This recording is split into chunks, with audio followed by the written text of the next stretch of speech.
Hi ದ್ವಿತೀಯ PUC ವಿದ್ಯಾರ್ಥಿಗಳ annual exam ವಾರ್ಷಿಕ ಪರೀಕ್ಷೆ ಇವತ್ತು ಪ್ರಥಮ ಭಾಷೆ ಕನ್ನಡ ಎಕ್ಸಾಮ್ ಇದೆ. ಆ್ಯನ್ಯುವಲ್ ಎಕ್ಸಾಮ್ ಫಸ್ಟ್ ಎಕ್ಸಾಮ್ ವಾರ್ಷಿಕ ಪರೀಕ್ಷೆ ಬರೆಯಕ್ಕೆ ಹೋಗ್ತಿರುವ ಎಲ್ಲ ವಿದ್ಯಾರ್ಥಿಗಳಿಗೆ ಎಲ್ಲ ಒಳ್ಳೆಯದಾಗಲಿ, ಬೆಸ್ಟ್ ಆಫ್ ಲಕ್. ಏನು ಓರಿ ಮಾಡ್ಕೊಳ್ಳೋಕೆ ಹೋಗಬೇಡ್ರಿ. ಕ್ವಶನ್ ಪೇಪರ್ ಈಜಿ ಬರುತ್ತೆ, ಈಜಿ ಬಂದಿದೆ.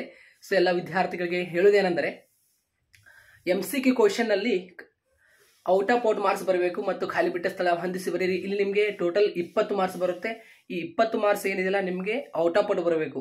ನಿಮಗೆ ಯಾವುದು ಗೊತ್ತಿಲ್ಲಲ್ಲ ಕ್ವಶನ್ ನಂಬರ್ ಹಾಕ್ರಿ, ಬಟ್ ಆಪ್ಷನ್ ಹಾಕಕ್ಕೆ ಹೋಗಬೇಡ್ರಿ.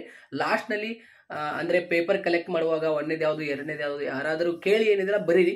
ಬಟ್ ನಿಮಗೆ ಅದು ಕನ್ಫರ್ಮ್ ನೀವು ಕೂಡ ಏನಿದೆಯಲ್ಲ ಖಚಿತಪಡಿಸ್ಕೊಳ್ಳಿ. ಯಾಕಂದರೆ ನಮಗೆ MCQ ಎಲ್ಲ 1 ಮಾರ್ಕ್ಸ್ ಕ್ವಶನ್ನಲ್ಲಿ ನಮಗೆ 20 ಮಾರ್ಕ್ಸ್ ಬರಬೇಕು. ಯಾಕಂದರೆ ಅಲ್ಲೇ ಆಪ್ಷನ್ಗಳು ಕೊಟ್ಟಿರ್ತಾರೆ ಆಯಿತಾ. ನಮಗೆ ರಿಸಲ್ಟ್ ಮಾಡೋಕ್ಕೆ ಅದು ಒಂಥರ ಬೂಸ್ಟ್ ಸಿಗುತ್ತೆ 1 ಅಂಕದ ಪ್ರಶ್ನೆಯಲ್ಲಿ. ಸೊ ಅದಕ್ಕೇನಿದಿಲ್ಲ, ಯಾವುದೇ ಕಾರಣಕ್ಕೂ MCQ ಕ್ವಶನ್ಸ್ ಖಾಲಿ ಬಿಟ್ಟ ಸ್ಥಳ ಹೊಂದಿಸಿ ಬರೀರಿ, ತಪ್ಪು ಹಾಕಕ್ಕೆ ಹೋಗಬೇಡ್ರಿ.